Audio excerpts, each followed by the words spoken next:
Hello everybody, how are we doing? Hope you're all looking after yourself, keeping well. We'll have a little bit of chat today, bit off topic, nothing to do with motorcycles, but it's to do with mental health. Now, the reason I bring this subject up is, some of you may know him, a guy called MT Tank, aka Brandon of the 1000cc Club. He has organised an event at the Totes Cafe, that's T-O-A-T Cafe,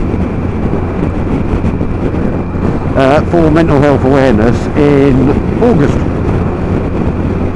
I will post a Facebook link for the event in the description. And we was talking on the live stream, you know, I mean I was already aware of it, Brandon brought it up, that mental health problems, shall we say, which can be anything from anxiety, depression and anxiety, PTSD, nervous disorders, all these things they actually affect 1 in 4 of us, which is it's a quarter of the population, which is statistics straight from the ONS there. So it is a frightening amount of people it does affect, and many of them are unaware that they're actually suffering with anything at all. I mean, I had we'll call it an incident, shall we say, some years ago now, where I wasn't talking to anybody about it, and I just thought, you know what, that's it. There's no point. I had a plan. I knew what I was going to do. I hadn't had a time frame in mind. I just knew what I was going to do, or how I was going to do it, and yeah. It's only the intervention of my good lazy wife that discovered how I was after months of asking me if I was okay. Me being a typical man, yeah, I'm fine. Because let's face it, as men, we don't get ill. Man syndrome, I think they call it. We don't suffer because we are men and we're supposed to be the strong ones. So anyway, after being marched down the doctors, everything explained to the doctor, and there were some pretty big things going on in my life at the time. Money being one of them, work being another. Yeah, so it was some pretty big things, and I just felt like I couldn't cope, and I wasn't the sort of person to talk to anybody. Now, also in previous careers I've done stuff that yes, leaves a lasting impact on yourself. And as I got told at the time, you know, as you get older you deal with these, or you can't deal with these things as you need to. And at the end of the day I was diagnosed with anxiety, depression, and put on tablets,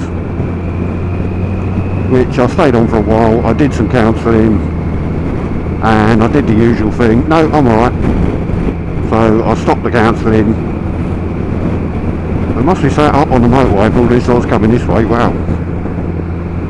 I did the counselling, I cancelled the counselling, I cancelled everything, and just carried on, and I was alright for many years afterwards, just dealing with it as I always had done. Just bury it, no, don't matter, move on, keep going,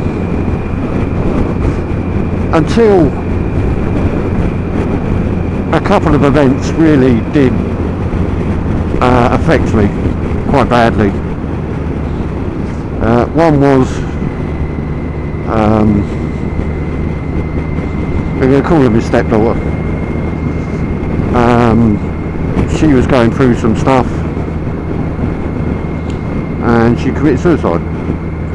Now, it's a bit of a shock, a bit out of the blue. I'd seen her not long before it had before the event happened, shall we call it. And I don't know, I blame myself. Maybe I should have seen something, noticed something. I mean, you always promise to protect people. That's my role as a man, is to protect people, look after people, make sure they're alright, which is pretty much my mantra in life. And unfortunately I failed, and that's how I felt. And so we're now dealing with that on top of everything else we've had to deal with in our life. And I was beginning to crumble, I've got to admit. And then it's just a really silly, well, not silly incident, but it doesn't seem silly, but an incident happened that would have been quite just get on with it, deal with it situation. Whereas at home we had a bit of a disaster, and by disaster what actually happened was my neighbours had a fire in their garden, burning bits of wood, and as you do. We were in the middle of the first year of COVID, so you couldn't get rid of a lot of stuff, and they obviously had lots of bits and pieces building up, and they decided to burn it. And it had it all. It was a small controlled fire, shall we say, in a chimney of some sort. And he says he went in to check on the kids, and when he came out, it set fire to his shed. So he done what you always do, you grab your hose pipe, you start trying to put it out. Well, that was unsuccessful, and it then set fire to the fence. It was at some time after this my wife noticed it, came out in our garden because the adjoining fence was on fire, called the fire brigade,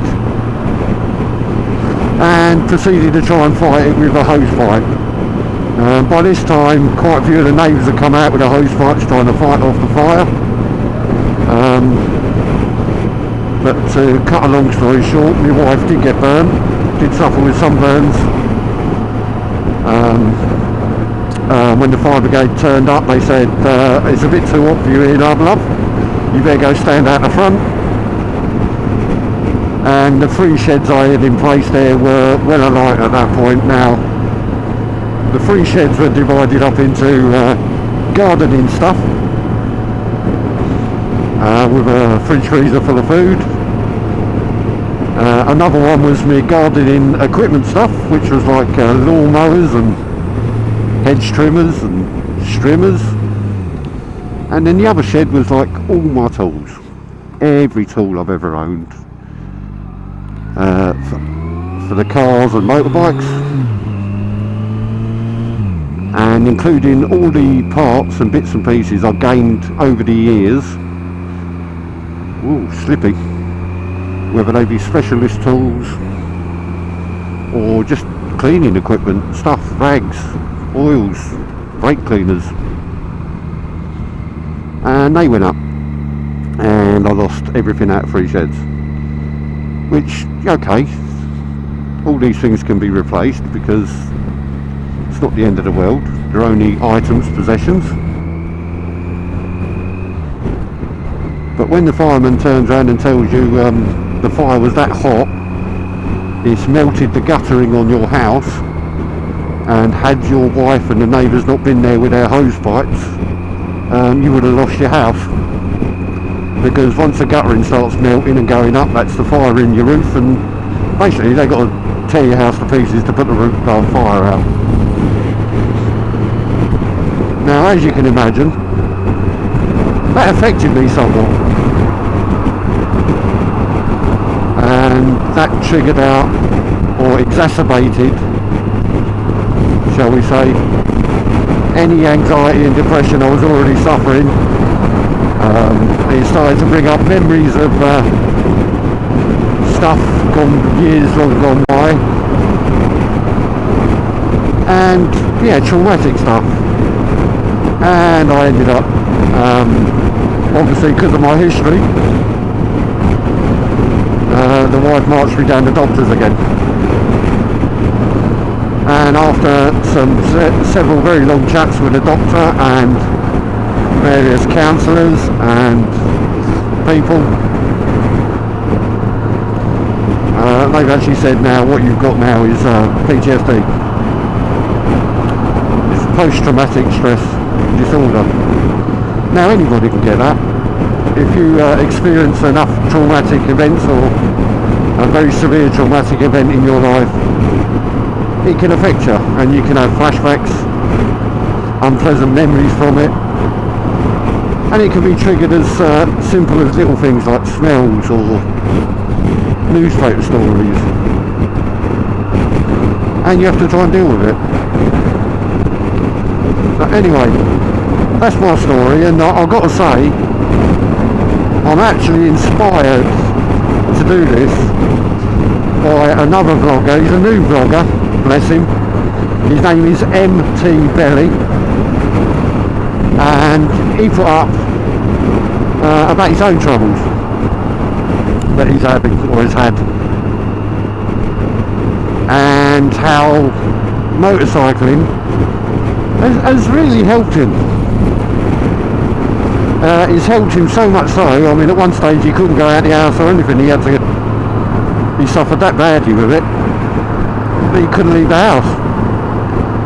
But with the help of motorcycling and talking to other people, and he does mention Red Bomb and myself and Brandon,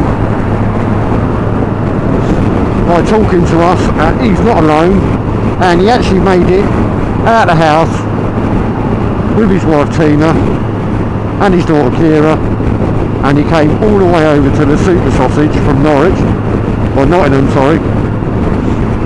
He came all the way over there and met us all, which is something he wouldn't have, even admits he wouldn't have done a long time ago. And that's just the power of talking to people, and I suppose it's building your confidence up again. But he says motorcycling really helps him, and after sitting there thinking about it, you think, do you know what, if I'm having a really bad day, I know I ride every day and I commute on my bike. But if I'm having a really bad day, I can actually throw my leg over a bike. It doesn't have to be this bike, it can be any motorbike. Throw my leg over a bike, go out for a ride, maybe see some people, pop into HPB motorcycles, have a cup of coffee and a chat with Darren, or even stopping in at Eclipse on my way home, seeing Red Bomb, Dave and Phil. You know, it gives you a lift. Gives you a lift. So, I feel that I've been speaking for absolutely hours. It's quite exhausting, quite emotional. But anyway, that's where we are. Anyway, this event Brandon's organising. Please, please, please try and support it by attending if you can. If not, I'm sure there'll be somewhere you can donate money to and try and get people the help they need.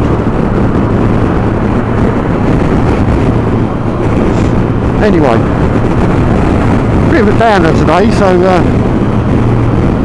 what you need to do now is you need to like the video, subscribe to the channel on YouTube, channel's in front of you, excuse me,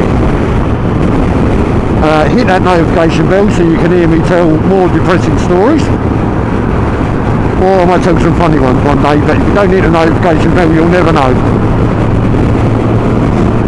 Look out for me on Facebook. Like the page on Facebook, I always share my videos on there. TikTok, have a look on TikTok, I'm on there. And have a look on Instagram. I don't post a lot on TikTok and Instagram, but I do every now and again. God, it's windy. I do hope you guys can hear me alright still. While we're at it, check out the moto vloggers below. I've got to update the list, I've got some more to add to it. So Make sure you always check out that list of moto vloggers we're following. Look out for some live streams from Red Bomb and Hills on Two Wheels. Military Bike always does a good live stream. Rev's live streams are Friday night, usually about 8 o'clock. Jump on there, you get to see my ugly bush.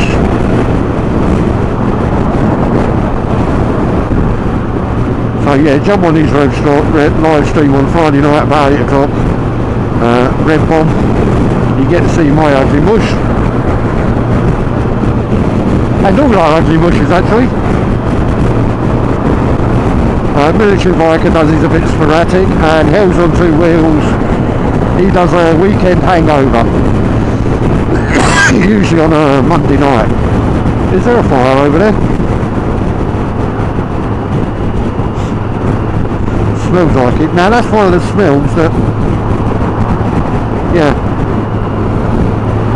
I don't like.